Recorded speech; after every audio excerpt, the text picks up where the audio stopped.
Those are your Prime Gaming post-match highlights. Welcome back, everyone, to VCT Americas. It's time to dive into our second match of the day because we have Cloud9 facing off against Evil Geniuses. Of course, I'm Golden Boy with Mimi and Brent here to break it all down yet again. And we had a Brazilian regional clash. Now we're having an NA regional clash here, Mimi. It should be pretty exciting. Yeah, I mean, it's two teams with such mixed expectations. No one knows what to expect from Cloud9. And So EG, true. it's a team, maybe they play up to that potential we know they have. There's a lot of questions. Yeah, 100%.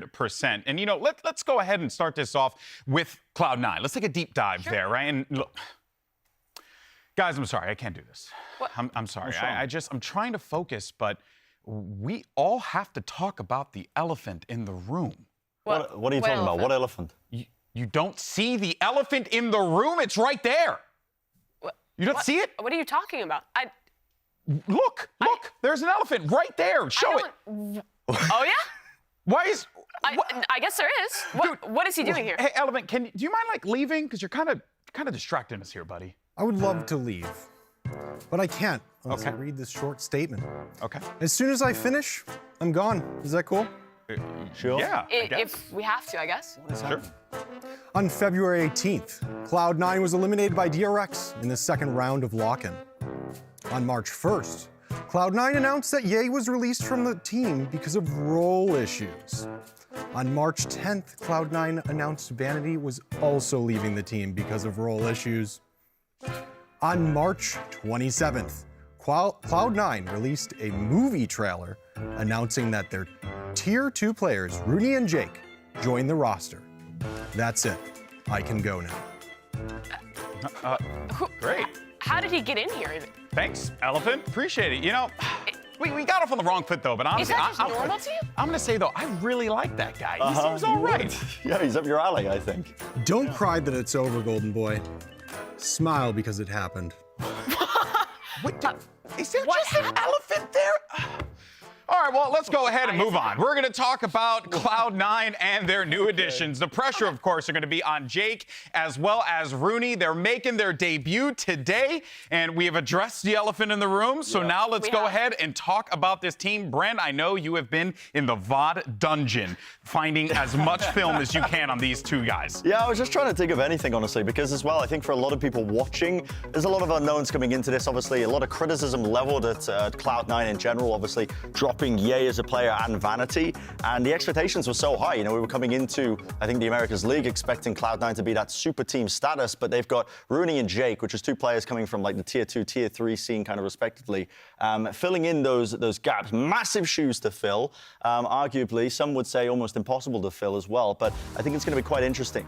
Yeah, the new player, one of them that they're bringing on in, is going to be Rooney. His previous experience in the Tier 2 scene was playing with Sonics most recently. They were one map away from making it into the Challengers League here in North America. Fell flat at that last moment, but he was he was the initiator player and the IGL for that squad. He's a guy who's been around the block in the Tier 2 scene for a while, played with ZMM Black before that, so he's somewhat of a known quantity within that sphere. But now coming into Cloud9, this is a huge step up for him, because not only will it be his first time playing with a Tier 1 team, one of his first big LAN events with an audience, but also he's going to be taking on the IGLing duties for this team, which is, again, you talked about those shoes to replace, but Vanity for this guy, it is going to be a lot of pressure on him. Yeah, it's a massive step up, isn't it, for a player like Rooney to be coming into this as well. I mean, he came very close, I believe, as well, to actually qualifying in challenges, only a couple of rounds off, right? So, I mean, it's a hard task to step up to this when you're heading straight into the Americas. Some would say almost unfair to be placing that kind of burden on a player like them. But I think as well for young players like this, you are relishing and kind of like staking your entire career on opportunities like this. And for a lot of pro players, this is like the kind of make or break kind of period where over these next 9 weeks, we're really going to see whether or not they can stand up to it. And honestly, in a lot of my experience, I will say my time just in esports, I find that normally the players tend to step up to challenges like this. You'll find that the competitors, they relish the opportunity that's going to be presented to them. So I'm hoping today that we do see good things from Cloud9, despite the fact that the players are relatively inexperienced when it comes to playing in that kind of high-pressure Tier 1 stakes. Yeah. And then, you know, obviously with Rooney, we also have another new addition, and that's going to be Jake joining this lineup here. And what can people be expecting from Jake here? Brent? Yeah, I mean, I believe playing a ton of smokes and Jet as well, just in terms of his competitive play. But overall, I think it's mainly his teammates who have had very, very good things to say about him. Yeah, yeah, this quote, it would be, he would tell me sometimes that maybe sometimes, the things that maybe sometimes I didn't usually want to hear, or my teammates, and we would pick it up. Usually those types of conversations are like the ones that coaches are having with players, like, oh, you know, you got to improve on this, or you're doing this wrong. But he was having those hard conversations with us every single day. And that interview was from one of his teammates that he played with in collegiate. This guy hasn't even played a ton of Tier 2 compared to Rooney. He's mostly been chilling out in the collegiate scene, playing with, I believe, UST Esports. And they've done well there, but this is a humongous step up for him. We expect him to be playing the controller role. Like you said, he was playing some controller, some jet when he was in Tier 2. But I think what's most interesting about that quote is that we can kind of expect this guy to maybe be another voice on this team. Yeah, another voice, a bit of a team player, I think, as well, is going to be adding that extra element. One of the things we haven't really spoke about too much with Cloud9 is the fact that, you know, with MCE being that kind of head coach guy, he's used to really bringing up, I think, unknown, untested talent. He's got a good eye for talent as well. So I'm actually going to be hoping for the best, I think, with this iteration. Really, call it cope, call it whatever you want. But yeah, I think that from lock-in, we saw really just the high peaks from individual players. Yeah, we absolutely did. And we saw great ideas, too. In my opinion, I think C9 had some of the best ideas on both Pearl and Lotus. They had a lot of little gimmicks on both of those maps, had good counter strats against DRX, took a map off of that team that performed so incredibly well. But now this is kind of a reset switch for the squad, because you have a new IGL, you have to rebuild your system around these two new players, but you still have that core. You still have Leaf, Zeppa, and Celsius, who are some of the absolute best individual players we have in North America. So the core is there, the coaching is there. The question is, how does it all fit together with these two unknown quantities? Just a real fascinating story there, right? Because you have these two players who, you know, you see the announcement for Cloud9, you're like, oh man, you know, hopefully I'll get there one day. And then like 2 weeks later, you're there, you know? So it is a very, very short turnaround for these guys. We'll see what they could do. But on the other side of the stage, let's go ahead and move on to their opponents. We have the Evil Geniuses, a team full of talent. And look, I'm a big fan of this team. I've been very public about it, but Mimi, you know, are people sleeping on this team coming into Americas, or do you think that they actually have an opportunity to be a threat? I think they do have that chance to be a threat. The story of this squad heading into lock-in is like, oh, everyone is sleeping on this squad. They have such high potential. But that's kind of been the story of EG since 2022. Even before they started picking up players like Ethan and BCJ. They've always been able to show us these really strong ideas, some great individual players, but they've always kind of fallen at that last hurdle. Real quick, we literally were talking about Jogamo on this very desk in this very set when we were talking about 6 months ago. And it's the same story about potential. So it's like, when are they going to reach that potential? I really want to iterate on the point you were talking about with the good ideas as well, because I think that's one of the biggest strengths that EG has showcased, at least at lock-in, and going to be bringing forwards, is those preset ideas, including the ones that we saw at lock-in.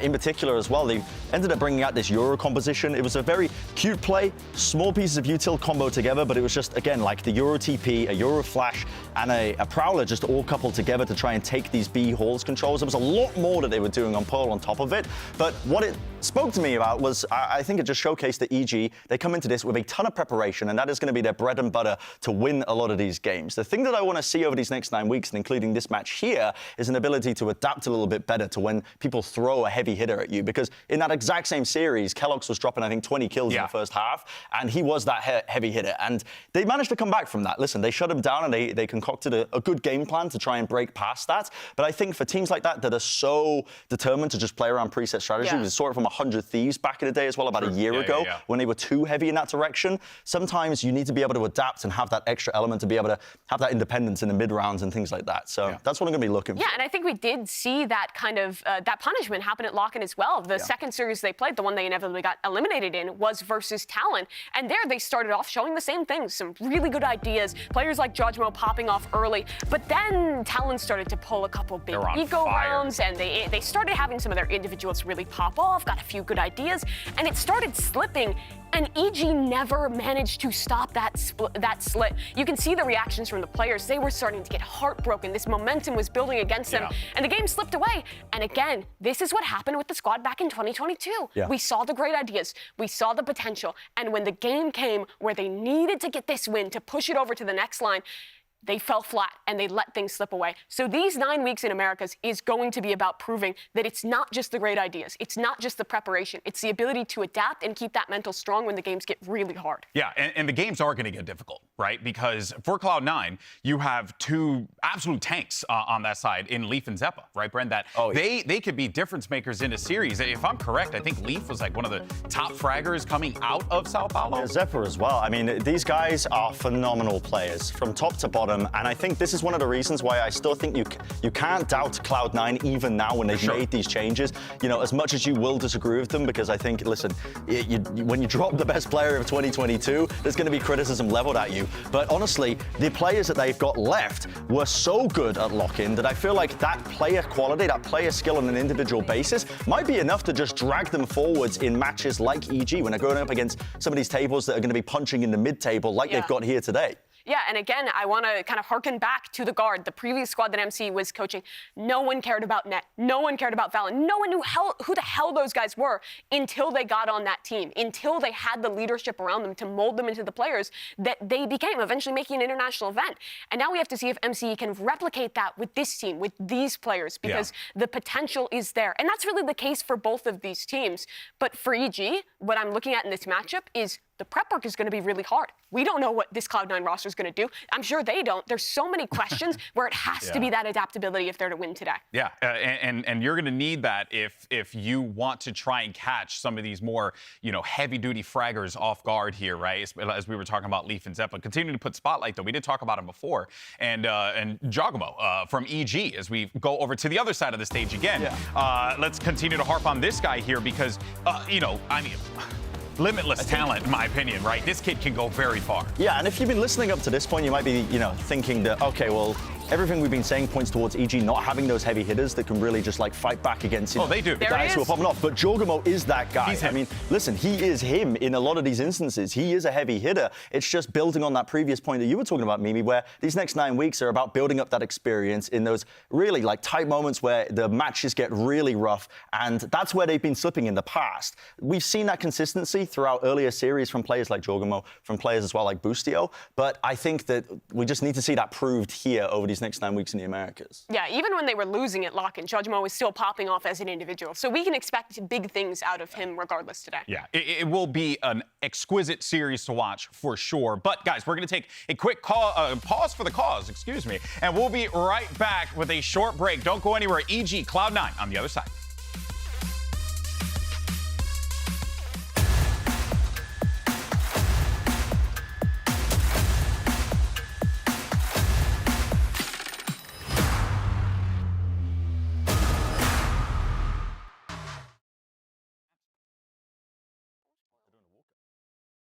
No?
All right, well, we have two fine squads here from North America that are about to go toe-to-toe against one another here, Bren. You got Cloud9, Evil Geniuses, teams that can easily find themselves in the conversation to go to Tokyo.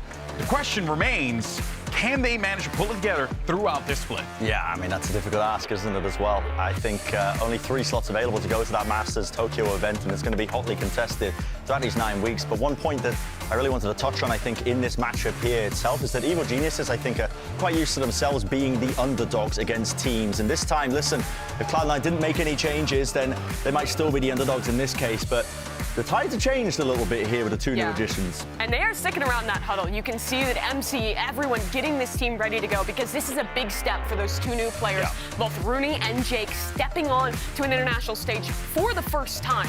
I was going to say, too, that MCE, we noted before his success with a lot of these younger players, and I think that now, you know, this is where we see if MCE is that guy, if he is that coach that can forge this young talent to, you know, be the superstars that they can be. I think he's already proven himself and that he can build talent. But the question is, can he do it in such a short time frame? Yeah. Exactly. That's the big task ahead of Cloud9 right now. Good call. And I think that it's a massive task, a massive ask of them as well. And I think, listen, any sort of gameplay errors as well that I'm going to be watching and witnessing, I think, in this series today, I'm going to be adding a bit of a grain of salt on it as well, just because of the nature as well and the circumstances from it. But I still do believe, I think, that the player quality from the remaining players that are in this team should be enough to carry Cloud9 over the edge potentially. Here we go into the map select now. Let's see what we end up getting out of this one. And Mimi, you know, to that point, right? How quick can he do this? And we're going to get Lotus here for the first ban for EG. Yeah, for EG, they're sticking to their standard. They were perma-banning Lotus back at Lock-in. It was a good map for C9 there as well, so that ban makes total sense. And Icebox out of the way, it's one of EG's favorites. People just don't like Heineken 0.0, dog. And that's quite interesting as well, because I wonder, are EG going to be opting into picking Pearl now? It was a map that they put a ton of prep into. They are going to be picking it. And I think there's a danger here of counter-stratting. There's a danger here that the ideas that they've showcased already on the big stage might be a little bit too much available for them, because Cloud9, they have a definite significant chance, I think, to try and disrupt that. But do they go back to that Eurocom? Something tells me they might find something new. Something tells me that might have just been a gimmick. There's been a lot of time since then and now, enough time that they could have prepped something different for sure. Yeah, absolutely. I would hope so. Map number 2, we will go into Fracture here, the choice of Cloud9. This is one where I think there's a lot of potential for the roles. Previously, Leaf was playing on that Sentinel, flexing the primary duelist role over to Ye. Does he shuffle back to that primary duelist? Do we see maybe Zeppa, maybe even Celsius take on that role? There's a lot of flexibility in the core 3 of Cloud9. Yeah, and the roles was always a big discussion, I think, even when, you know, Ye and Vanity were playing on this. Role issues, after all. Role issues was what was quoted in terms of those players ended up leaving, but listen, outside of that, there were, you know, definitely some interesting compositions that were not usual that they were playing, even showcasing at Lock-in itself, so. Such a unknown commodity in this series, Mimi. Does that idea around the compositions for Cloud9 stay the same? Do they stick to the kind of weird gimmicks on Lotus? They were pulling out the chamber, which no one else was doing. They were doing the heavy A-lobby fights in a way that other teams weren't attempting. Yeah. And on their Pearl as well, it was super creative. But that's where we get the answers. Last time, it was a Phoenix for Celsius on this map, and they had some really cool stuff prepped, but I imagine they might switch it up for C9. I just can't see them going with too many shenanigans, C9. They go back to it. Oh, never mind. I'm going to eat my words. Oh, are they running the double wall comp for EG? And they're running, oh my God. I mean, EG are changing up so much here. This is solo Harbor and with an Astra as well. Yeah. So different than what some other teams have ran. Completely moving away from the Euro comp, running a completely new comp in itself as well. And it seems like Cloud9 is still flexing into a very fast retake-esque comp, which was their bread and butter at the Lock-in event. It's what gave them so much success. Yeah, it's going to be interesting to see what they have cooked up. But if there's one team to rely on for finding these cool gimmicks, it might just be EG. Things I'm looking for here is combinations between the Harbor and this Gecko pick. Can you get the wingman to plant in that cove? And on the other side, what can Cloud9 do to shut that one down? Yeah, I'm just curious if the Gecko was picked just to win the crowd over. You know, honestly, just to get the crowd to cheer every time little homie spikes the plant down, you know what I'm saying? But oh man, but yeah, there is a lot of that's too much to read. There is a lot of hang Either happy for you or sorry that happened. Yeah. I'll put in an email and I'll check it out later, pal. Anyway, but yeah, I'm really excited for this EG team just because they always do this. They bring these new ideas, but sometimes, Mimi, they get a little ahead of themselves, and that's what I'm a bit worried about here. That is true, but generally the initial idea is good, and it's the adaptation where they struggle. Of course. Will that still be the case? On the side of Cloud9, though, let's talk about this comp, because they do go back to this Phoenix, and this time they're running it with no dive agent. So their B hits on attack are going to kind of rely on using these flashes to scale down long, and then using that wall to plant. Yeah.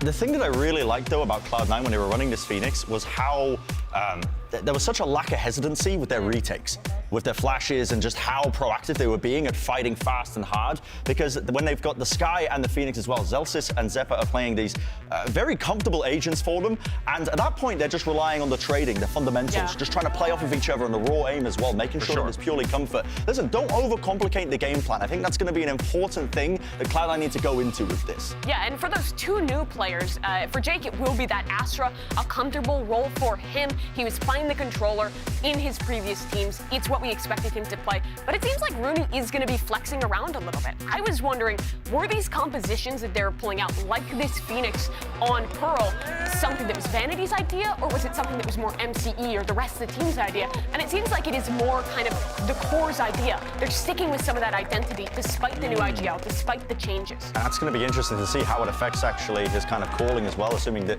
he is going to be taking over the IGLing for them. It makes the most sense, right? I believe he's calling. He's been playing purely a lot of these info initiators, and so it does affect your calling to a degree. If you're IGLing from that position, you have a lot more that you can work off of. It's going to be important then that Cloud9, I think, give him pretty clear communication if he's going to be playing Sage. And it's going to be such a big test, because not only are you playing this comp that's outside of the norm that I doubt his collegiate team was pulling out, but also EG. It's this. Yeah, EG is playing again. He's playing the Gecko, the Harbor, all these kind of weird things that I'm also sure he probably has not seen a lot of. This is going to be a very, very tough first test. Yeah, now, just to kind of reset for a minute, I'm sure a lot of you wonderful people here in the Riot Games Arena as well as watching at home are wondering, why are the commentators talking so darn long? We like the sound of our voice. I get paid by the word. I love the sound of my own voice. You hear that? It's butter. That being said, though, unfortunately, there is a mouse issue on the stage, so we're just going to get that sorted out. And once that is resolved, of course, a big shout out. We can, please, give a massive round of applause to our referees and the whole team that makes this thing happen, because without them, this thing is literally impossible. So big thank you to those guys. And yes, VCJ is hot. What a segue. Yeah, very different things you're bringing up there. Yeah, no, that's how my brain works. You know, I just go in 5 different directions and see where I land. I love BCJ. Very honest guy. Listen, I always love bumping into him in the corridor. I'm telling you. Yeah, he's a riot. He's a Riot game. And jokes aside, what do you got, Mimi? For all of the stuff you're bringing up about EG sometimes choking things away and you know, having some of the mental blocks, I think BCJ can actually be someone who helps that a lot. We heard a lot from his teammates when he was on Xset about him being an emotional leader and helping hype people up. And I imagine he'll do something similar here. He's just a good vibes guy. Yeah, well, you're gonna definitely need the vibes on that stage because the pressure is most definitely on. There's only one thing left to do, and that's hand it over to your friendly neighborhood casters. It's Spotteriv and Vansiliman. Oh my God. Is this what's going on in the story meetings? GB is just trying to find weird names for us every time he's tossing to us, but thank you so much, Des. Riv, this is actually going to be a very good game between these two teams. We talked about big shoes to fill for these two new players coming in for C9, but it's not going to be an easy test. This is still EG. They're not really much an underdog team anymore. Right, like Brent said, this is not or underdog team, but it's not an easy team to beat. You have Potter behind this squad who also brought not no names, but players that people may not have believed in with fundamentals to the max, right? So it doesn't matter what they're playing. They can vary their agents and still have those fundamentals to fall back on. They still have a core of an awesome roster that can train against the Academy squad, which is constant practice, constant reps on what you want to be doing. Ethan as well, bringing in that veteran status as we're on to the map here to see what happens. Okay, we're going straight into the action. There. Couple of things going left and right. Evened out with the heal as we have the double heal on the attack for Cloud9. Zeppa's back at 100, scaling up towards this B side of Pearl, and it's Celsius leading the charge. Quick plant. Looks like, they're just going fast. Exactly as how the death said this Phoenix would work down long. They have to pressure it, use their flashes, and get right in. Now it's about the post plant. A lot of utility here to be used by Evil Geniuses to sort out who they want first. Here they go. Star towards the back. Zelsa's going for the flash. A nice flash for the assist, but Cobb still turns. First blood into the round, as it's still going to be EG overtaking the retake onto the site. We're starting to tap onto the defuse, spraying through all of these smokes, but the high tides, the nebulas, it's working out, but it's not even at halfway. Back to a 3 versus 3. C9 is still spamming. Wingman! Halfway now, as a 2v2 now at the pillar. BCJ and Com. What has the stick? It's still BCJ! The 2K into the fuse, and EG's on the board. Hands in the air. That's all he needed. The two final shots there, finding the players of Cloud9 shadowing each other at long just by the pillar. Picking up the right shot. We'll get the tech pause in here. Oh, thank God, that was exciting. Start, yeah, I don't know if we could have kept that at 15 for the whole time. That was intense. Cloud9 out the gate, straight down B. Yeah, Ethan's like, wait, were you jumping there? I don't, were you trying to get down, Mr. President? Was that a VIP move? You do not know. There's Potter in the back. Let's go. Straight there, the team's got the vibe already as we get this sorted out. Hands getting shaken out. First round cobwebs off here, and we do see everybody on board on that play. Cloud9 did not look like they had any flaws to what they wanted to do. Everybody was moving forward, and they gained a great positional advantage on that post plant. But we saw there was so much utility from this EG squad to come out blind after blind. A Dizzy comes out. You're not sure if a wingman's right after that, and they're pushing forward in groups as they get back into the site, and it was just Cloud9 having to almost retreat in full, giving EG that round. You start off the storyline very nice, actually, by talking about Potter at the beginning of this game, teaching the fundamentals of the core that was out there before. You know, at the desk, Mimi was talking about it. 3 players coming out from the guard, for example, that nobody really knew of, and then MC was the type of person, the type of coach that was able to mold them into a very good team. Potter's doing the same thing here for EG, and not only that, adding a little bit more. The veterancy now of Ethan, BCJ too, and look at the comp that they come out here for EG. Really easy to switch things up for them, figuring out who can be a nuisance on something else, throwing off. I mean, sure, I think Cloud9 would come in playing their own game today, right? Yeah. They don't want to try to say, hey, we'll play reactive. They're going to put their own foot forward. So it works out for them. It's almost a no-pressure gig. You can't say that for everybody on the C9 team. There are some big shoes to fill over there. But yeah, Evil Geniuses can continue to just mix these up. We saw it between Crew and Furia yesterday. So many different flex roles for everyone to get a different agent in. And we'll see how they go. Only 1 round here so far as we get this gear issue fixed up. And looking at the side of Cloud9, those shoes, that, we'll talk about this for the rest of the game too, that Rooney and Jake have to fill, right? They aren't necessarily being looked at as like, all right, they're going to do as well as the people before them, but that's going to be a tough task to ask, right? They're going to be overshadowed a bit. Yeah, there's still going to be that big question mark too about this role issues in the past of why we've lost Vanity and Ye, but you look at the 2 new players coming in, and you would think, actually, as a C9 fan looking into the comp, it's like, okay, maybe we're going to get Leaf back into the Jet days. Remember Jet on Breeze with Leaf? That was kind of nice, you know? But it's still going to be now Leaf playing the Sentinel role, so maybe we're just trying to ease into 2 new players coming in, and also trying to get used to Rooney IGling for the team. But they do have Cooper. They do have MCE. That's so true. There's a lot of brain behind that squad as well. Yes. And just thinking about how that has worked for them. Oh, okay. We see that these teams, it's just vibe in the crowd right now. Yep.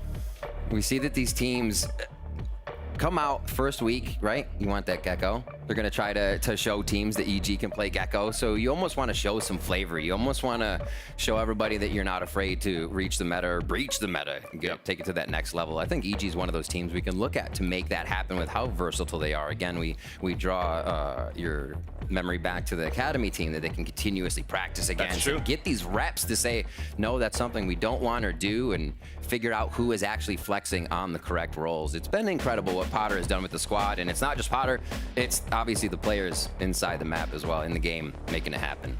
Versatility for EG is also the versatility for C9, right?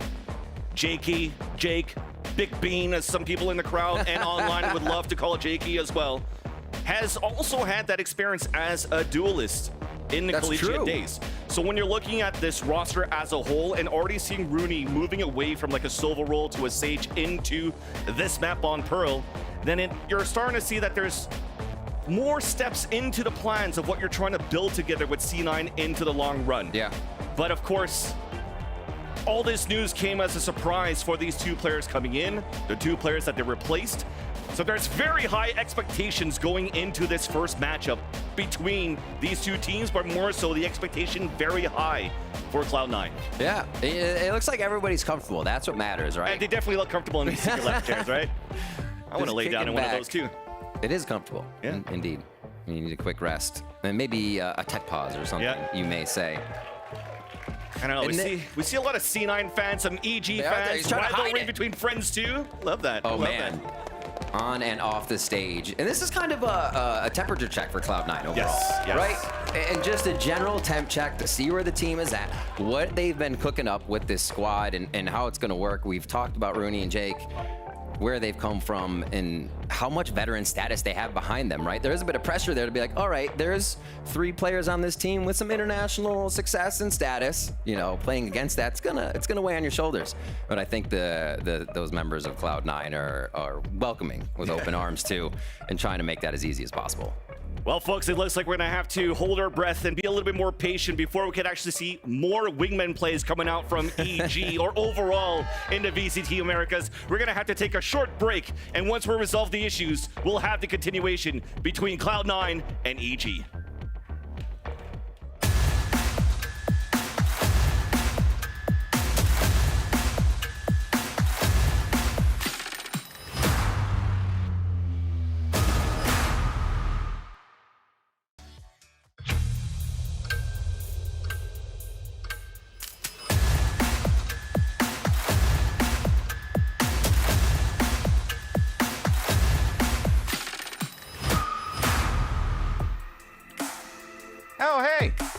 Welcome back. Funny seeing you there. Yeah, what do you know? Look at that. Hey, everyone. Golden Boy here alongside Brennan Mimi once again. Apologies for that. We'll be sure to get you guys updates as soon as I get them, so I got you covered. But for the time being, though, we continued our conversation here. We did get one round of play. So we should judge every player and every team off of that one round. Brennan, what roster changes need to be made after that round? After that one round, go for I think Cloud9 should drop the whole team. Wow, that's terrible. Wow. Yeah. That's my so mean. I'm kidding, of course. You mean-spirited animal. Yeah, we've already broke down, I think, absolutely everything there is to say about both of these teams heading into this matchup. Almost everything. This is true. This is true. But that being said, the compositions still create fun conversations there, right? Because we didn't really get to see much, but we did see some fun ideas, of course, with the harbor wall. We got to see, at the very least, like how this potential B-side hit is going to be for them, right? Like all that stuff kind of played into a factor there, Mimi, which gave EG that first point. I mean, it's very similar to what Cloud9 was doing at Lock-In, right? It was really that same B hit where you're scaling off the flashes to get the initial space, pull back star, first flash through, second flash to clear deeper, pop up the wall. Your opponent is most of the time just going to be forced to play retake. EG was, and the harbor comp is just a really good composition at retake. So it was just kind of both teams, I feel, playing to their strength, but Cloud9 a little bit of bag fumblage maybe in the post point there. Yeah, got a little goofy at the end. A little bit messy. Yeah, it did. And I think that also goes to show that, especially for Jake and Rooney, I mean, I don't want to, judge them off of one freaking play. But, if anything, whatever you're about this is good for them because, no, I'm going to say this kind of like break, get to sit on the stage, kind of just get to relax. You lost that first round. It's all good. A little bit. Yeah, no, seriously, man. Like, it really does go a long way, especially for these players who, here on this stage, I said before, like, where were they 3-4 weeks ago? You know what I mean? Yeah. Have you guys ever tried meditation? Is anyone Would you want us to able sit to here and meditate on the desk? No, because I don't think that's compelling content for the viewers at home. Yeah, we're going to meditate for the next 5 minutes, and you guys have to play along. Yeah, that's actually what we're going to do. Everybody meditate with us. Deep breaths. Yeah, deep breaths, and then little by little, we'll be back into the game. But, again, though, right, kind of looking at the broader picture, right, holistically, right, as far as C9 and EG goes, these are going to be two teams that, are they sitting in the middle of the pack? Like, yes, they are. But do they have the capability to be able to do this? We'll see. But for now, though, I did find out that our casters are standing by and are ready to go into the game. I think we might be good with this tech pause. So let's go ahead and send it over to Vansili and Rivington, because surely nothing can go wrong. Time to meditate. Thank you so much, GB. Wow. I'm actually meditating because... We were meditating there. You lied. We're not going into the game yet, so we're just gonna breathe a little bit here. I need a chance to breathe because that pistol round was kind of insane to start things off. Breathe through your nose, feel the air pass over your upper lip, calm down, prepare yourself for round 2. It's also gonna hit a level 15. Here we go, we are gonna be into the match. It is time. In 13 seconds, honestly. Okay, a little bit more. Let's reset things then, right? We got the pistol round Yes. from EG, a nice little retake. The economy is now coming in for the defender side with this plant that we have for C9 on the attack. Still a full eco. We want to save our economy for a very big gun round in the third. Just trying to see what they're dealing with. A few jump peaks to get an idea. You can already see the rotation, the lean now from the side of Evil Geniuses to put 4 towards A. Why not? You have Boostio over there all set up. It's going to be tough for C9 to make it in. And they're looking for a peek. They're playing contact, but hoping that EG gives them something before they have to push into the site. And look at this. The Cascade went into the staircase too to give false information for the attackers. Want to funnel them in towards sewers where 2 players are playing towards the spawn for EG. Funnel them into that or funnel them into an A-side stack or go towards B where the KJ utility, the Killjoy utility for Boostio is all there for the info. On the other end, C9, just breathing around the map, getting all of these orbs. Zelsa's 2 orbs of death, very close to the ult in the next round. Mainly trying to get the orb, so you could say that kind of worked out. The kills would have been great too, just playing the side of the wall, making their own angles on the defensive side. A little bit easy for EG there, a gap in the smoke. Taking advantage of that. Long range with the frenzy, but still a trade-off in the end. Still looks pretty clean for EG for that second round, but we've mentioned that almost ready for Zelsis. I'm trying to look at, I can't wait to see what Cloud9 does once they get to these sites again, and with utility, with weapons, how they break this hit, all this utility that's going to be delivered to them by Evil Geniuses. You have Dizzy going in the air, you have guiding lights, you have the walls coming through, and it's going to be tough. You see how much even on the eco there, they tried to make it work, and we're still tough to get into that A site. No split here. They do have protection towards that B mid, so they should be able to focus here and get this rush and scale up to B long again. Something that C9 has always been very good at as well is just funneling, tumbling down towards the B side with the 5-player stack and just getting these plants down and being very good in the pulse plants. It was scrappy on that pistol, but now with weaponry, might get a little bit easier. Joke's over. You're dead. Run it back is thrown down. No guiding light to help, though, actually, just to run in. They're trying to figure it out. Now the Trailblazer comes through. A little disjointed on this take, but they're going to get their space. Boostio is not going to be afraid of any pressure because we do have a safe plant from the wall, so nobody's going to take more ground control in the middle of the site for C9. But at least we have 2 players in the back there. Cascade coming out for the defense. EG scaling back. Another nice flash, and Zelsis there finally gets 2 with that Phantom. Rooney onto the board. 2 more players left. The bonus round for EG, leaving only Calm by himself. Round 1, Deja Vu. That's where we saw Zelsis going down. He gets 2 frags this time out of that situation, so they rinse and repeat here. That's a hot foot coming in. Jake's going to be able to pick up the kill on Calm. And Cloud9, yeah, go back to the pistol round. Love to hear the crowd right now. Yeah. In the backs of C9. Despite these changes, always loyal fans. This is true. This is true. And there it is. This is the one where Zelsis, he was actually on his hot hands, but they were still able to get that frag. Calm killed him in the same situation, but this time it is a different story. And we see that B long works for them quite well. They didn't, it seemed like they didn't really have a way to get into A and answer, or even a thought of how do we figure out where EG is playing defense. B, a lot more spread out. They can get their room and take space that allows them to be a bit safer in figuring out who's there and who they can fight first. Again, straight up, it's left to Zelsis. A lot of weight on his shoulders to be the first one on every play. I love this. He can actually keep going. Trying, he's trying. And Leaf gets 3 right there.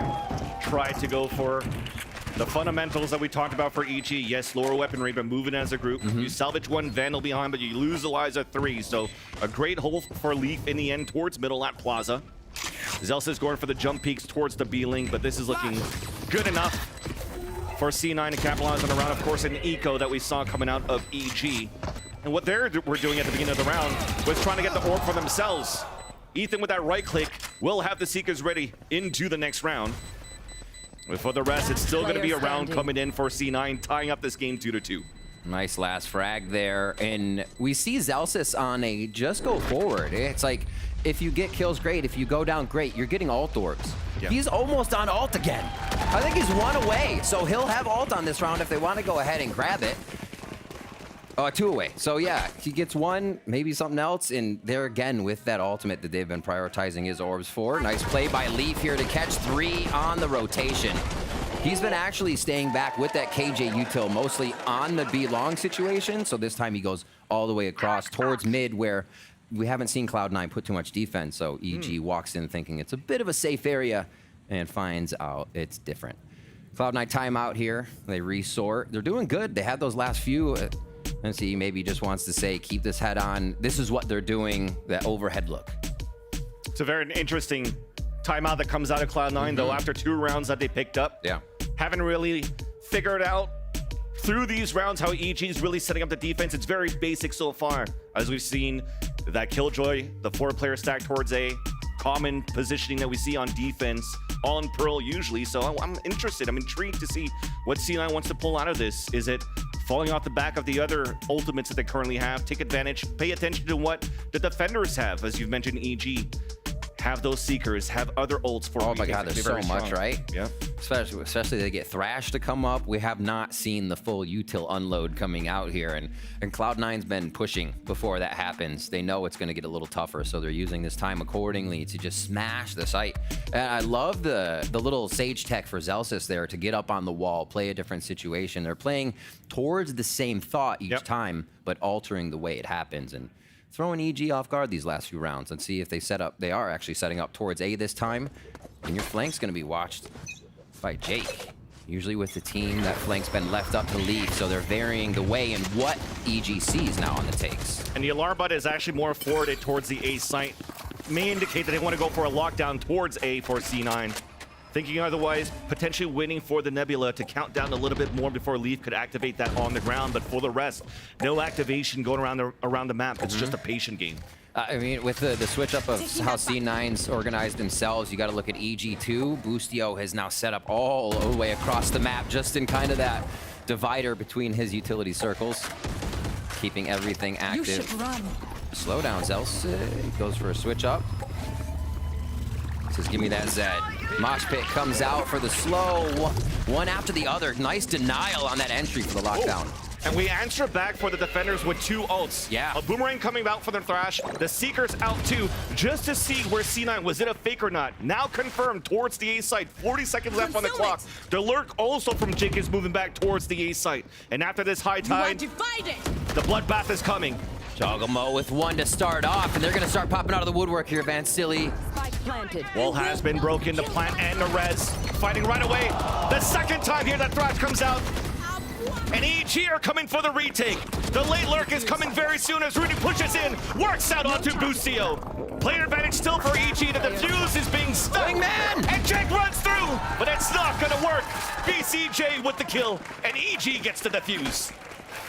Nicely done. Great retake. The patience there. I think both teams, felt relatively comfortable in that round. Cloud9 wanted to get as much out of EG as they could and then slowly walk into the site for contact.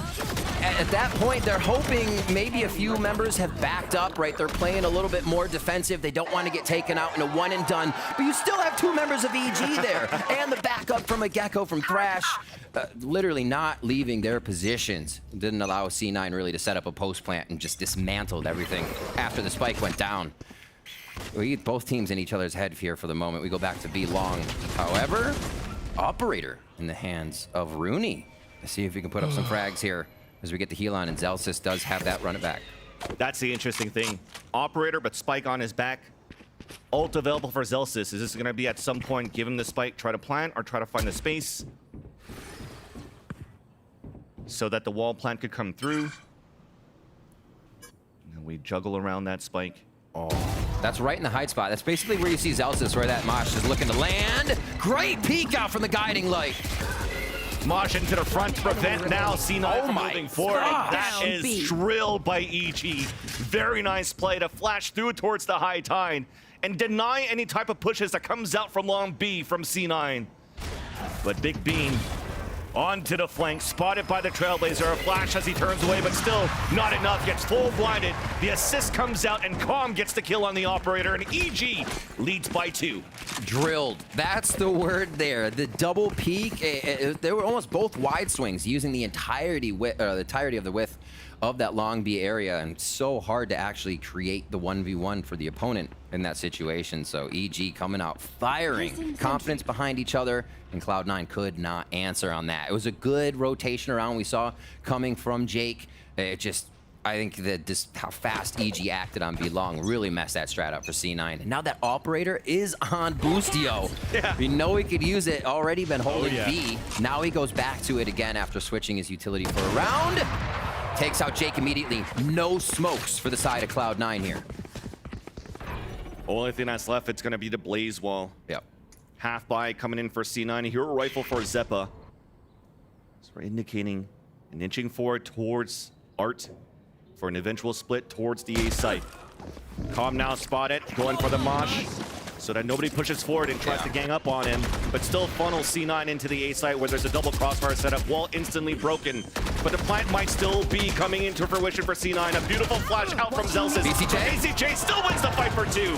Answering back here is going to be Leaf. More damage coming in onto BCJ, but he's doing his own. Teammates finally moving in, and it's not going to be looking good for C9 in the end. Wow. To the rescue. They just look unkillable at this point. You're trying to find him in the corner. BCJ, I think the word there is delay. Yes. Right? Yes. Did get flashed, was trading, drew attention, but then delayed. Did not die right away. Kept backing up, drew more attention. That's when they want to be, that's when Cloud9 wants to be setting up their post plant. But they're still scrambling to figure out, yes, it was a low buy round, but we can see just how discombobulated, if you will, those setups start to be. A Cloud9 timeout quite quickly after the first one here. MCE trying to micromanage a little bit of what's going on and remind the team of what to do. That's pretty crazy, too. That's 2 timeouts in, what, 7 rounds played? Yeah. Which then means you have nothing left for the rest of the map. EG hasn't even shown anything yet. The biggest thing you've seen is the reaction off the lockdown on how they want to gain information on their end. But when it comes to, like, executions for retakes, we haven't seen too much of that yet. C9 usually very good on taking that B side, as we mentioned before. Right, it feels more comfortable. Exactly. But EG found a way to fight back into that very quickly. That flash to that high tide, and they're not afraid to fight back, so... I think the big thing there, Vansili, was not allowing Zelsis access to the back hall. As soon as Zelsis gets that, it really starts to split the site in a way that EG's not comfortable to come flying in with Ethan and Guiding Light, right? It doesn't flash everybody. Zelsis just gets to toy around and be a trickster back there. So they prevent that, and B becomes a lot more stable for Evil Geniuses to hold, and they feel comfortable fighting down long B at that point. Especially when you saw that 2K that came out from Zelsis sort of back off their curveball, so... It's not going to be a B-side lean at the beginning, though, for this one. More of a mid-control off this timeout. Running back, once again, available off Seekers, potentially here from Zeppa. But Zeppa is moving towards the A-long, where there's a lot of pressure coming in from EG. Once again, a defensive team that's not afraid to fight early into the round. Information coming out from the Thrash. Turned away after it's getting spammed by Zeppa. No, come back. Come back. I've got your Come back, little boy. Art out with the run it back into Seekers, as we mentioned. The Mosh onto the ground, and we can't move behind that all. Nice util coming out from EG. A cascade to push him back, and we're just pinned now inside Art. Until then, Zeppa answers back. Celsius too. And the numbers are dwindling into the A site. The advantage then somehow comes back for C9. That kill from Jogamo absolutely stalled it. Now they have to slow walk in. They're looking to draw with the plant. Oh, the overhead comes out and Ethan's there. My God, what an answer back for the last 2 players from Ethan and Jogamo. It's like the quiet. It's like, okay, be quiet. EG cuts sound, C9 cuts sound, and they're thinking maybe they're hurt, they're back, they rotated out. No, everybody again, like I said, solid still in sight for EG there. C9 cannot find a way to reduce the numbers of EG in the site before they plant. They'll find 1 or 2, and you have to assume that's enough, but no, there's still more EG members there somehow hiding in the woodwork. So A does not seem to be the play so far for C9, locked down by EG. It's going to be a little bit more mid here. We have not seen a mid take really, except for the one Leaf was able to capture a few kills on early on the low buy of Evil Geniuses and their defensive push. So splitting the map, spreading the map, a little bit more of a default maybe here coming from Cloud9 just to stop pushing forward, because EG's playing way too reactive. It's almost like, see what EG will do first, play to that contact, and almost slow the game down at this point, it seems. But on that point, when you're saying, like, let's actually play to EG's movements, EG's not moving too much, right? As you mentioned, it's reactionary, but the reaction on the utility is immediate. So you're reacting, yes, but you're not really pushing for it to fight back against C9. It's just C9's like, oh crap, there's a cascade in front of us. Yeah, it's the hope that EG will get antsy enough to move, right? Exactly. You play out into mid here. You watch double doors towards B connector. You watch Art and see if you may get a few of those antsy pushes or a jump peek that lets you hear some footsteps. Even the placement of agents right now can allow C9 to use that utility a little bit better in the info grab and whatever they can play on audio cues. Tech pause quick here at 6-2 as Evil Geniuses do start to take quite a bit of a lead, and this game is on them to win here, right? Coming in with the crew, everybody looks at EG to say, all right, if you're not winning this, then you know what's wrong there, because Cloud9 is in that, again, that temperature check moment where is this squad building yet? What have they come to fruition with? And we're seeing that it's not enough yet to hit the rounds, but the site takes seem to be clean for Cloud9. It's cleaning up the post plans. Exactly. It's the post plans that are difficult. Positioning is very hard for C9 on the post plans. So again, we talk about protocols, drills coming out from EG. This shows as well the amount of work that comes into the preparation from everybody that's involved from EG, not only from Potter, but also from the academy team, the 10 players that they have together, the scrims that they could bring up, the drills of, for example, the C9, how good they were working towards that B site. Well, we got an answer to that. And C9 doesn't have any answer or any other things coming out of their strat books for, let's say, something outside of B. So we try A, the retakes doesn't work out. Mid control hasn't really been tested towards that B link. Maybe that's something that they could take advantage of here just to study how EG is currently playing. But this is still EG's map pick no matter what, right? 6 days of practice that they do just to get ready for these moments every week. It's a hard regimen. It becomes, well, first off, getting a quick lag check on. Players might have felt a little bit of lag, so QC is checking that right now before we get back into game. You can see them on stage doing the assisting. But looking at what you have to deal with, it's right. You're like, oh, they can find Killjoy and not go towards that util. But then you're like, wait, but then you find Gecko.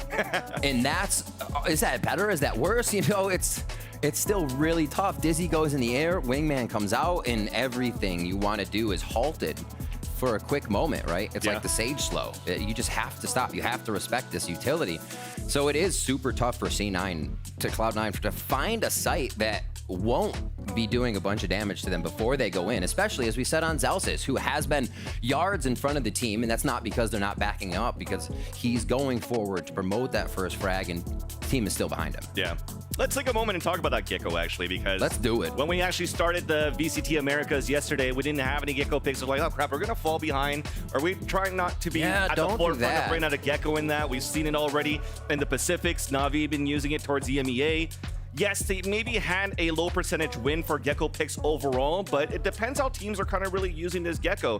For example, you look at Na'Vi have been using, at least on the defense, to use that Dizzy for a lot of information into the early rounds. You pick up the orb right after, you pick up Dizzy, and it's already a 10-second cooldown.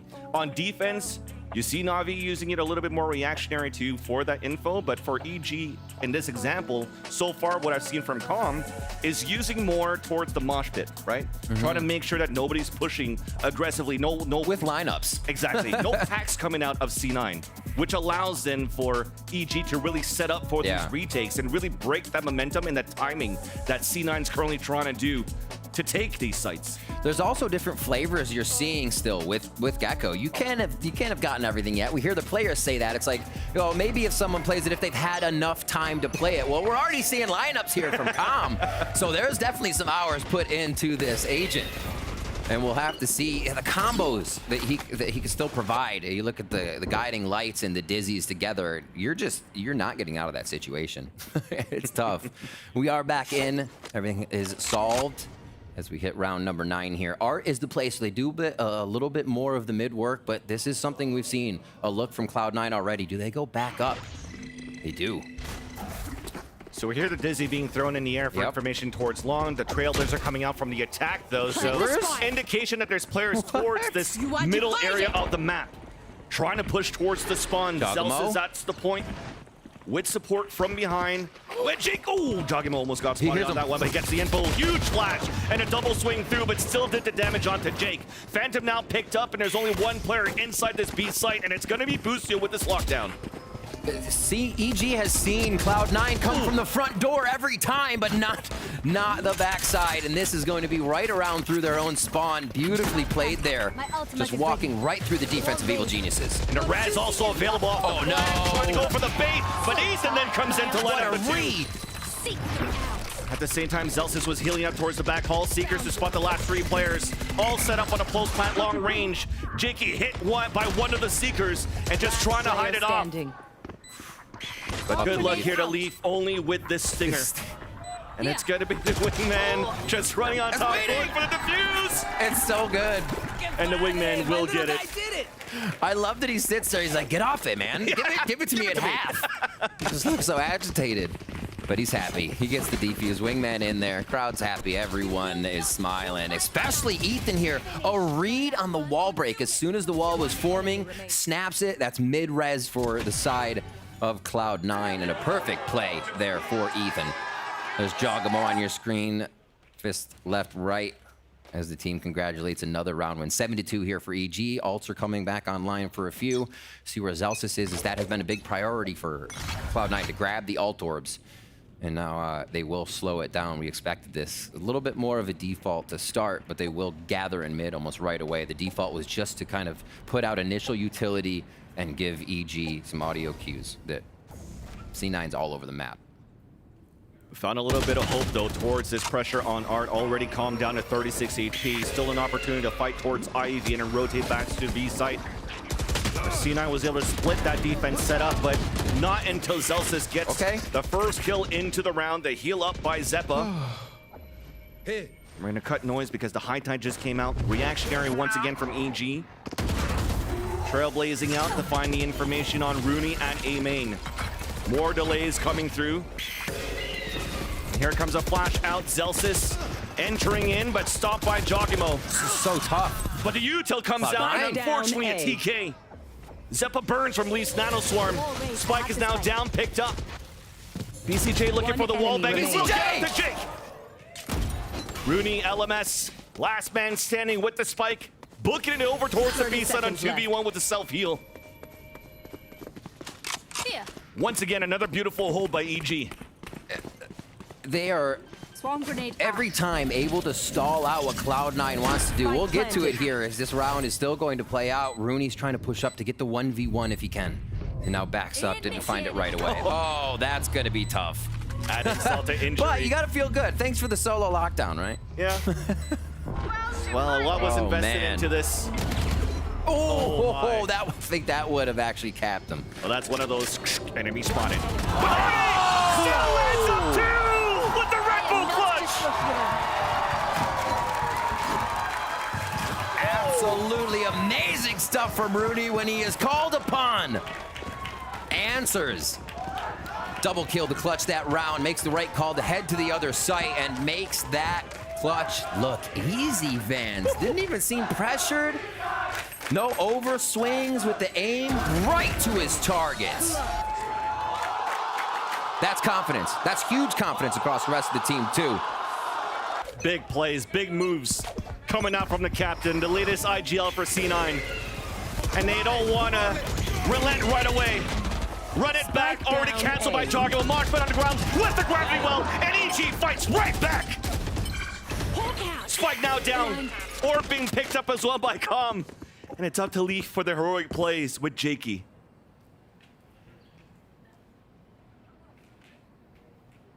Slow movement here from both. So they're actually going to wait this out. 17 seconds. They have the time to get this bot back, but they may just try to double peek together. VCJ's always been in the back. This is calm now. Well, Jakey still opening up the site. Ethan falls. Double swing back towards the back. And finally, we've turned it over for the attackers. Locked down onto the ground. Lees goes for the plant. Jakey holding towards the church.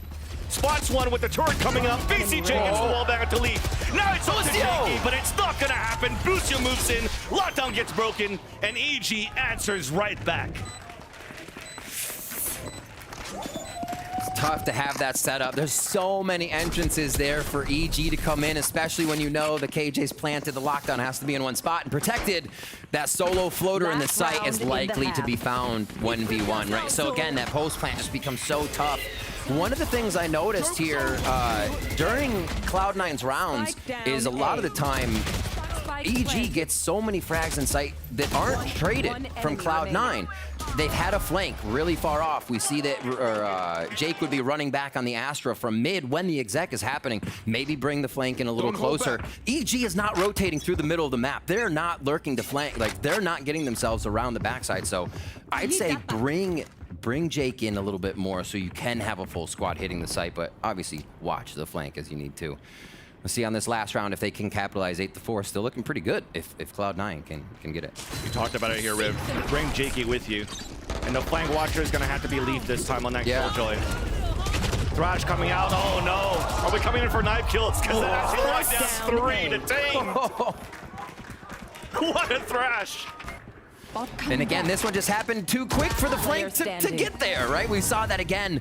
EG flipping the switch on a few rounds to get in the face of Cloud9, where if Cloud9 had a bit more time, that flank would have looked awesome.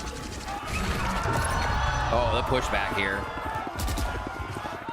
The beauty here, the detain, the flash, really want to move in and try to get the knife. But it's going to be still the kill coming in for Bucio. A 9-3 coming out for EG at this point, but it's been very done on how things have been played out for EG.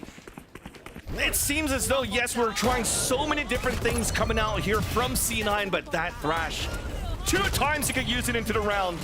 4 players got the team from that. And then the end, they just swamp the last one. You can see how much fun they're having right now, and they're going to bring this most likely into the second half right out of the gate. Let's throw it down to the analyst desk to see what they have to say. Thank you so much, fellas. And wow, what a half that was for EG as they have locked down sites completely. You can tell, Mimi, they're taking good advantage of their utility across the board. This has been very difficult for Cloud9 to try and find solutions. Yeah, it's been a super tough one for them. And I think a lot of it is EG, again, pulling out the innovation that we were talking about. I wanted to pull up a telestrator here for some of the Gecko stuff that this team has been cooking up. What you got? And, this round is round number 5, and it starts out with Cloud9 kind of playing to the game plan they were throughout this half, where they were really leaning into these ultimates, getting the Killjoy ult, the Phoenix ult online, and making executes happen off that. And here, they take early A main control and are just planning to take this site straight up with the Killjoy ultimate. Fast forward a little bit till we get Leaf popping that one down, and thus far, they're probably expecting EG to play retake, as they have in most of these rounds. They wait a little bit just to buy some time, and eventually, come on, Leaf. I swear to God. There you go. There we go. He finally throws down that lockdown. But immediately, you can see the reaction here out of EG. So good. They managed to clear space on the rest of the map. So they have 4 players here ready, and there's immediately a lineup coming from the Gecko player over towards the spawn side, which lands directly on this Killjoy out. And at this point in the game, that Gecko molly is the only thing that actually one-shots the Killjoy ult. So it's a great piece of utility to counter that out. But there's a second part to this reaction as well. As we rewind before this starts to land, you'll notice on the minimap that EG is starting to re-clear really quickly here. They pop Thrash and use that to push all the way back through Art, and you'll see that this clears them that space in Art, and they realize no one is here, and on top of that, they manage to recover Thrash to use it later in this round. At this point, Cloud9 has been stalled out, and their only option is to late round hit into A. EG's holding on to the rest of the map, and as this execute eventually comes through from Cloud9, EG has more layers to this utility. Up comes this harbor wall to help players get out onto the site, and on top of that, more Gecko utility is going to come in with a second round of that Thrash for EG to go through and close out this this round. I think they've had such creative implementations throughout this game. Yeah, I think the Gecko usage has been really clean across the board. I mean, we knew what to expect with EG, all that preset preparation as well, just really paying off for this one. And the rounds have been coming down sometimes to these 2v2s and 2v1s, and that's been down to that raw individual skill of the Cloud9 members. But what's good about EG is that they haven't been faltering in those situations. The old EG, I think, would sometimes crumble when it comes down to that, but they've been really clean with the fundamentals, trading off of each other. It's been nice. All right, well, let's see if Cloud9 believes in a little curses, because it's 9-3. Let's see what happens here on Pearl. Send it back over to the casters. Thank you, GB. Great job, Mimi and Bren, on the analysis of that Gecko. We really see it, Riv. Step 1, step 2, step 3. What really goes into how much utility is coming out here from EG? This time now taking the attack. Will we see the same thing? More drills, more utility. As we're leading towards this A site, C9 trailing behind by 6 rounds. I actually think it's really cool what Com is doing. Lineups are always expected to be post-plant, but I think there's a whole level of post-plants that deny, or I'm sorry, lineups that deny. Yeah. The take, slowing them down, and if they're trying to get away from where Com is, that makes it 100% harder if he's just huffing that from across the map to mosh pit your entry. So really big stuff there to be able to bring out that Gecko tech in the beginning of the round instead of just to deny other things. Here's the first battle inside middle. Still going to be EG. Closing in now towards the B link, also towards Art. The fence now crumbles down for C9 inside the mid site of Pearl. EG now moving in, Rooney playing it passively, now position given away as he shoots his classic to break the Trailblazer. Ethan close, teammates just behind looking for the trades. Talked about the big shoes to fill. Up to Jakey trying to clutch a 3 versus 1. Spike plant now going down. Planet 4, the backside of a double crossfire. Ghost definitely makes it possible. Yeah, and with 2 players playing towards the A main. Nanostorm on top. It's not gonna be easy here for Jakey. First contact off the Jiggle Peak. Tough. No help needed. EG puts the pistol thanks to Boostio's last kill. Quick swarm towards the B connector. I think they're trying to identify a spot where you know the numbers will be short. How often do you see more than one at B connector on pistol round, right? Yeah. Maybe there's somebody back by the rotation of Art and B connector, but really swarming that position to find the first kill of the round to split up where Cloud9 could be. So good thought by EG. The Marshal for Boostio here to start things off, which probably spells a little B-long action as they're all set up here. You'll see Leaf stay, or I'm sorry, you'll see Boostio stay back with that to keep his active turret on the connector. Double Star is on the attack. Saw that Dizzy in the flash in the front and the back, so we clear towards the pillar. So we have that protocol coming in. Support still comes in from the C9 crowd here in the arena to hopefully see C9 hold this B site, but it's gonna be split. They also want this wingman plant. Harbor wall's out. There he goes. Celsius looking to flash out, turns on to break it. How can you do that? Rudy then answers in, but C9 fight back. They work out for 3 kills. The advantage coming in. Spike is still down. And now BCJ and Boostio holding back towards the B pillar. Marshall and Bulldog. One salvage Spectre in the hands of Zeppa. Flash not getting information, so we know we're playing passively for EG. Now slowly scaling up. Curveball, double swing. BCJ lands on 2, but then Rooney comes out from the heavens and saves the round for C9 to get that thrifty. Wow. Nicely done. I love the way the C9 played defense there. It just kind of like, it blew my mind for a moment. You see everybody standing in front of the harbor wall. EG comes around the corner. You see a family photo of Cloud9 players, and then people start dropping left and right. Incredible stuff. Up on the wall, trying to use a little Sage Tech here as Rooney finds a nice kind of flashy frag there to end out the round. A thrifty as well. Much needed round for Cloud9. See how they start this one off. It's going to be a bit of a split the first time we see Boostio on a round here. It's just going to be watching the flank. And he may actually be able to catch... Okay, so Zelsis knows he's close. Probably won't get a push as much as he wanted here. For AG, you saw the utility was just to grab this orb for Ethan. Everybody leaning back here to meet up with Boostio. Potentially to use more. Flash still available for Ethan. Goal potentially to get that second orb. Add a little bit more with the guiding light into peak here. Exactly. Getting ready. Double Guiding flash. and dizzy? No way. That's going to be annoying. That's going to be so annoying. Celsius makes it away. Flash gooped. What can you do? Grab well, fall back. Run. Oh my gosh. Picks it back up, and we can see it again in just a few. You see the countdown there. 8 seconds left. Calm waiting. Dizzy's almost ready, and they're going to split this up again. A re-hit from Art, but that Dizzy's going to come flying in through A main. Hence the C4. And wingman plant to default, too, so really good positioning. Flash coming out from the spawn, 2 on the defense, but it hasn't spotted anything yet. High tide just to block off towards Flowers. Another goop. Celsius forced to fall back, also with the run it back. Looking to flash to the top, maybe. No, just runs in and gets stopped by Ethan. Once again, the women get stopped into the plant, and that allows C9 to move in. 10 seconds left. BCJ on his lonesome. And it becomes a flawless for Zeppa and an ult ready into the next round.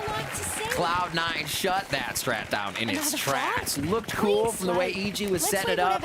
I like the wingman plant coming from A main there, because you know at that point everyone's clear. You can't get hit by a guiding light or a dizzy. So wingman's always going to be able to plant default.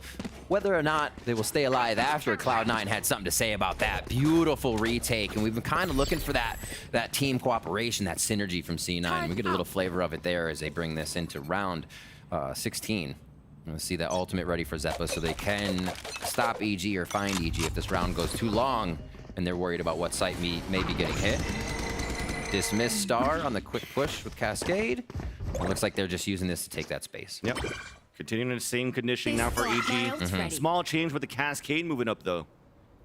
So C9 has to maybe react onto this. Curveball already ready in the back here for Celsius, who so far his sole role has been to try to stop this wingman. It's been good for 2 attempts so far. I've noticed that last round. It's like, I'm going for wingman again. The Seekers, though, push in now for EG. Deniability coming out into the site.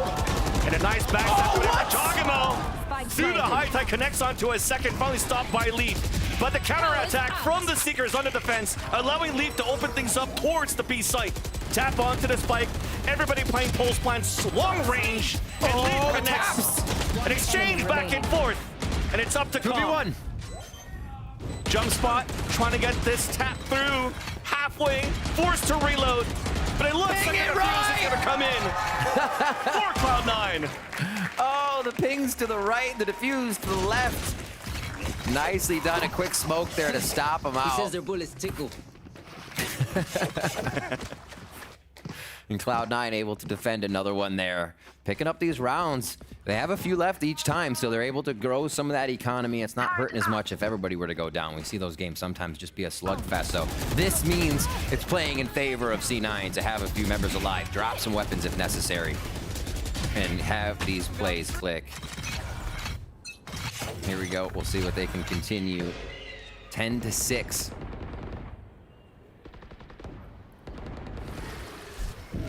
Okay.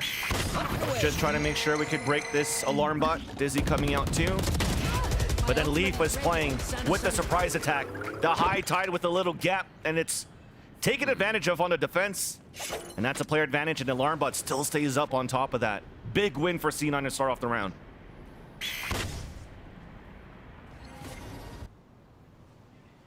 Seems like they're playing a lot better now that they get to, or feel more comfortable, I should say, that they get to react to EG.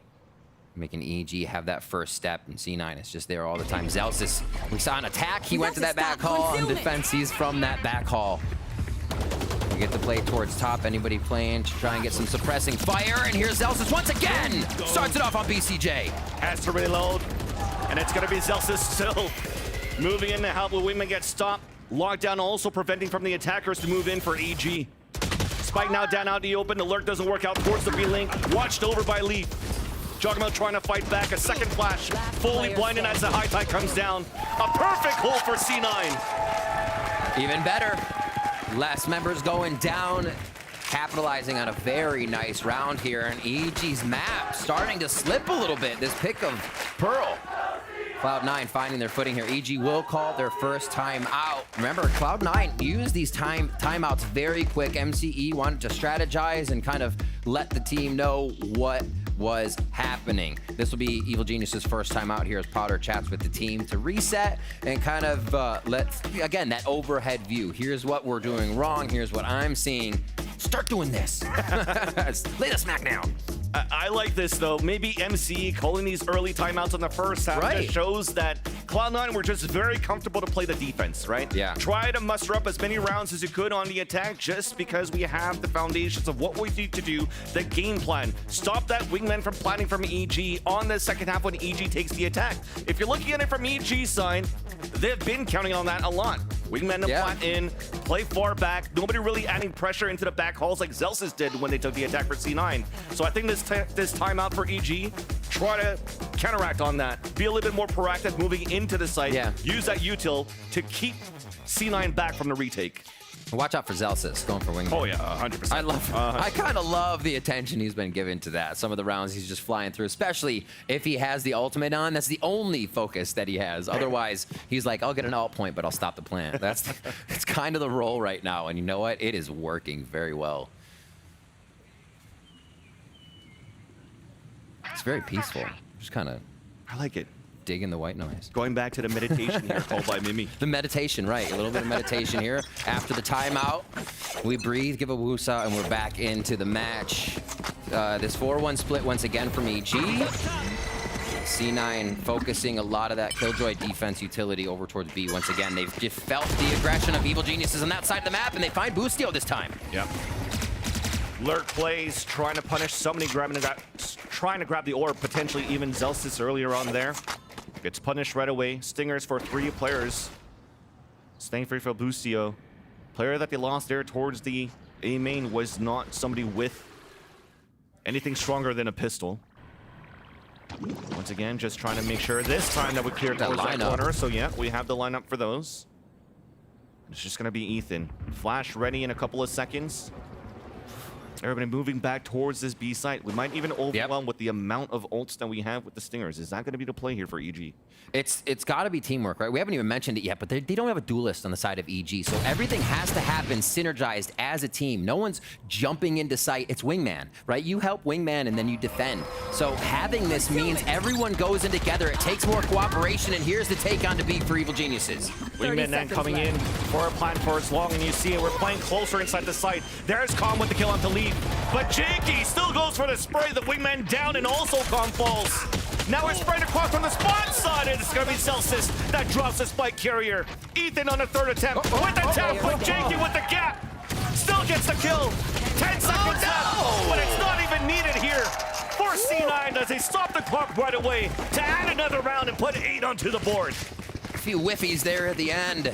We've all felt it, but yeah, Cloud9 nicely capitalizing on some more rounds. And look at that one round. That pistol happened in advance. We've been getting some thrifties in our cast. This one turns the game around for Cloud9 on 14, and they're streaking right now. Exactly. They're not streaking, I'm sorry. They are on a win streak as they approach this round 19 here. Wingman looks like he's streaking. Probably is. Yeah, so. You never know. You never know. Wingman, now we need new Wingman skins. You're right, though. 5 rounds won Wingman in a row for C9. Momentum is coming back here for the defensive half of what I would call the underdog for this team moving into this matchup against EG. C9 are working very well on the defensive half. Thrash to open things up towards the A side to find information, just to push everybody back. That allows the Reckoning to move out from the art. And here comes a split towards the A side. 3 players now in the back, Dizzy in the front. Players are blinded from a flash coming out from the attack too. And Boostio's now moving in. Wingman looking for that plant, but everything gets broken. The Cove got broken. Wingman down. We fight back from the flowers. Flash in out from Celsius, pushing through the nebula, waiting for another one here. Continuing to spray as the second flash moves through. That's not clear. The defenders of C9. I think the smokes in sight didn't allow for the correct click on the plant. Wingman stopped short, open to that backside. Cloud9 stops the plant immediately, and EG was kind of left with their pants down on that one. Oh, a mistake though. First one here coming out from C9. Capitalized by BCJ with a wall up, allowing Khan to move up and try to get a plant at least there. A spray through towards that pit. More deniability. 3 players all stacked up around this A side. The wall's about to come down. At least the plant comes in for EG, but there's almost no utility left, if not any utility at all. As we're waiting for the refresh from VCJ, who moves in for a fight. And another one coming in. A 1v1, but Celsius saves the day once again for C9. We're 1 point away from tying things up between these two teams. Celsius with a 3K, Cloud9 with the patience on retaking that, trading the 1v1s there. It looked a little sketchy for a second, but they make it work, and that was very close to actually being in for BCJ. Those last few frags, very close. Calm there. Calm, sorry, Calm. Yeah, valiant attempt. See the wingman go out. He stopped short, instantly shot.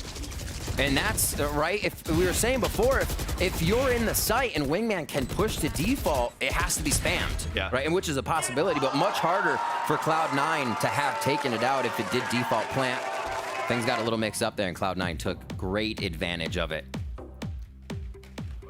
Time for another one, Riv. Yeah, it is. Both coaches going with timeouts very early in their attacker halves.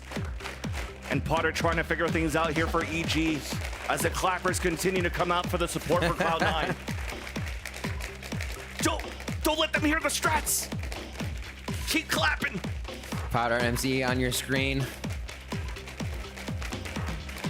Looks like Potter discussions. You can see Potter listening and feedback as they go back and forth.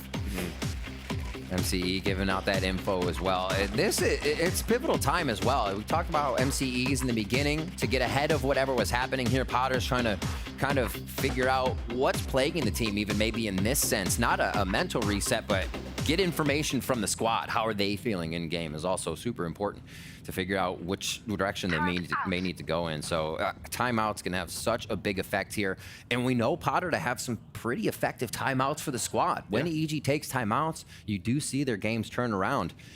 Cloud9 has had a stranglehold on this one so far for the last 6 rounds. We'll see if it can happen for EG after this timeout. Mr. Bearers come out, flashes out towards mid on a defense, out from Zeppa, spotting nothing there. So inching now for support towards B, 2 players stacked towards the A side.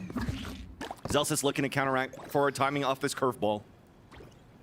Maybe off the tap of the orb, off a lockdown. Beautiful flash, but we fall back instead, forfeiting now the push to deny the lockdown. Falling back even into the site. Celsius just trying to spray and fall back. Ooh. Makes it out on time. Plan finally successful from Wingman. With Cove. Making sure it's super safe. Already hiding inside the Cove. As it gets broken, looking to run out, but it's still lead protecting his teammates. Here's the utility though on the pulse plant. Oh, look at that lineup. All the way up from A main. That comes down. That's going to stop it for a little bit more. Still had the gravity well, so it was a combination on both. So C9 decides to opt to move towards the A main. Get all of these kills, leaving Calm on his lonesome. Right clicks, looking to ring, will not work out. C9 has tied the game, 10-10 in his first map. Perseverance here from C9. They continue to shut down every member of Evil Geniuses and do it with quite a few members alive. That tells you a lot of how they're grooving, how they're feeling together. And I think the composition without having a duelist on the side of EG is kind of messing things up a little bit. They're not able to figure out what distractions being created that would be created by a jet dashing in, a raise nade being created. It's kind of take that space and hope Wingman can plant at this point. It's almost go in and plant yourself and cover things and use Wingman for his stun ability. So I don't know, maybe a switch up here. We are going to see a bit of a sight change as they start going towards that mid link, or B link, sorry, from shops. Watch your eyes. Yeah, those 4 flashes available from Zeppa and Celsius are Celsius has been super aggressive these past few rounds. Not afraid of this. Not afraid at all. Jakey comes out with 2 kills. Joggle trying to fight back. Jakey pushing for another charge. Gets a 3rd into the board. Big Bean with the big moves. Cloud9 is adding insult to injury. It's like they've detected the Evil Geniuses can't put that next thought into action, so they push. Cloud9 pushes from defense now. Every position they can. Jake and Celsius there, huge frags to start off the round. And EG can't even get a strat going within this last aggression that Cloud9 has pulled. And that's a flip of a switch, a change that came out from C9, fighting back here, and that's EG caught off guard. And it's something that MC probably cooked up off a timeout. You saw him coming out from Potter saying, hey, in 2 rounds, we're going to have weapons. What are we going to try to do with this? C9 said, screw those plans. Let's fight them back. And it works out. Jakey4 onto the board. Wow. We talked about big shoes to fill from these 2 players, and they're doing a great job so far for C9.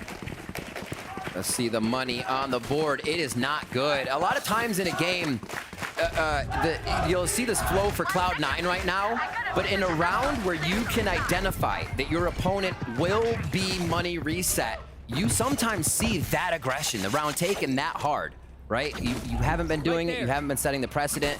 Like you said, your opponent gets weapons, and you just absolutely flip the switch on them. Just like you mentioned, Cloud9 really playing to destroy EG's economy as well as whatever strats they have going. Oh, Celsius again, forward. But it detains to run it back.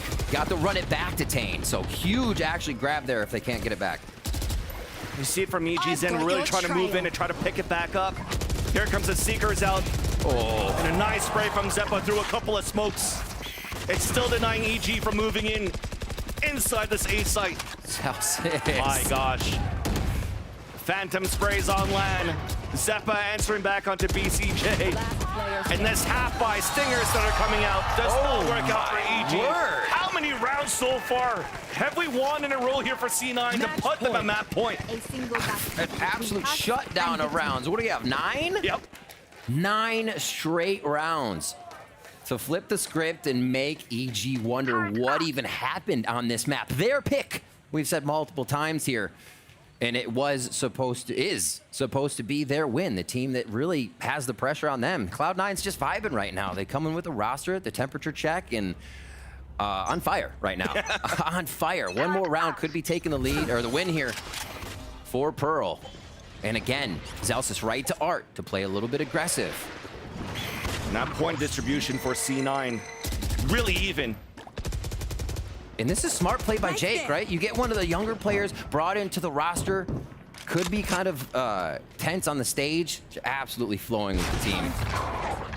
Playing it smart and doesn't put himself in a dangerous position there where it could have been very, very easy. They play smart and gather to play a retake. Why not? They have a few rounds if EG does grab this, so you can see that C9 goes into safe mode here. So much pressure coming in on a defense for C9 at the beginning to fight towards his D-Link. A plan earlier on to try to break the alarm bot, which they were able to do for EG. There's the sound sets, the ore picked up, Reckoning now available for EG. And that even is a call coming out for the rotate right away. So we split across the site. No audio cues coming out from inside the site, so EG knows that it's a passive play. A retake opportunity for C9. A must round for Evil Geniuses. They put out all the util that will delay Cloud9. We'll see how much it matters. It's Jogimo playing deep inside the site and he's by himself because we wanted to try to use the flashes to try to fight through. Try to run through, the wall comes up, the defuse is halfway by Rooney. It might be over right here. The grab blow actually pulls it out for a halfway to tap once again. Oh, the util. Nice shot by Busio. More util coming out. The fight from Celsius. Cross on the 2, but stopped by Busio. A 1v1. And heroic play this time by EG. 11 on the board. A game-saving 1v1 coming in for Busio there versus Celsius. Absolutely amazing. Celsius has just come online these past few rounds to be up front, the confidence building, the shots hitting, but just snuffed out at the last moment there by Busio. Down to the wire. And that was the Cloud9 attempt on the retake. They played it safe. They came back in. Whew. We'll see what happens again for another round. It's going to be the dismiss star to gain space. Anybody close to ultimate, that could be BCJ if they want to grab the orb for a Cosmic Divide here. And you definitely want it. And with that round that you won for EG, look at that economy. Only a Guardian available for Ethan. Bulldog coming out. We want to go for potentially a double ult, and it's going to come out right away. Lockdown and Cosmic Divide. Looking for the plan. It can't be any safer. Triple Nattles coming through just to try to deny at least a push in. There goes the little wingman. Halfway up. Flash to deny it. the push coming out from C9. Everybody's playing the long-range game from EG now. Cosmic Divide, you create that fail-safe situation mostly with nobody being able to take it out. And Celsius again starts it off. 4 more alive for EG to try to bring this into overtime. Another time that Celsius has to run it back. A curveball behind that comes down. Counter flash is coming out the coop then. But the strike is not used. Jake gets 2 kills. Lined up here from Com by himself in a 5v1. It's not going to happen. Celsius are 3 on the board. And it's going to be the defuse for Rooney. C9 taking the first map, 13-11. And we see Rooney and Jake stepping out of any shadows they may be under here to show they can play, and they came to play. Jake with some awesome frags there, Rooney with some clutch rounds for himself, and you always got to give it up to the rest of the veteran squad there on Cloud9 to make what, almost a 10-round comeback with a blip in the middle, but still a victory. The comeback was incredible, and EG gets a temp check here in game 1, feeling a little cold. It was hot at the start, but definitely cooled down by the amount of run it backs. You talk about heat, it's on that run it back, and every time a utility that comes out from Celsius. So good. Every time in the beginning of the game, he could get an orb. Every time Wingman plants, it felt like he would get an orb because he's like, I'm gonna go kill Wingman, but get an orb. Oh my word. And EG got that second half pistol round. Right? That had to be a thrifty for Cloud9 to flip second half. So, absolutely incredible stuff. Crowd went wild with that one too, but you talked about it. Huge overshadowing figures that fell out of C9, and we do have 2 players that stepped into the light to show that C9 has what it takes. That's Jakey, that's also with Rooney, and that's C9 winning the first map. Time for a break, second map coming up right after.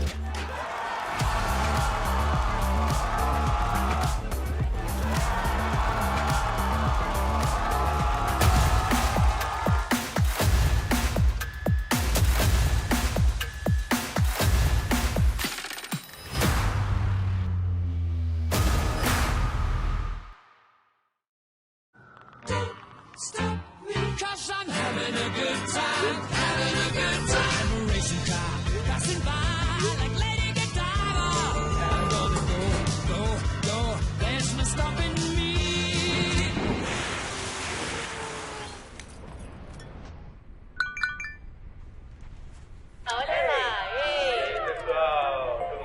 Don't stop me now, I'm having such a good time. I'm having a ball.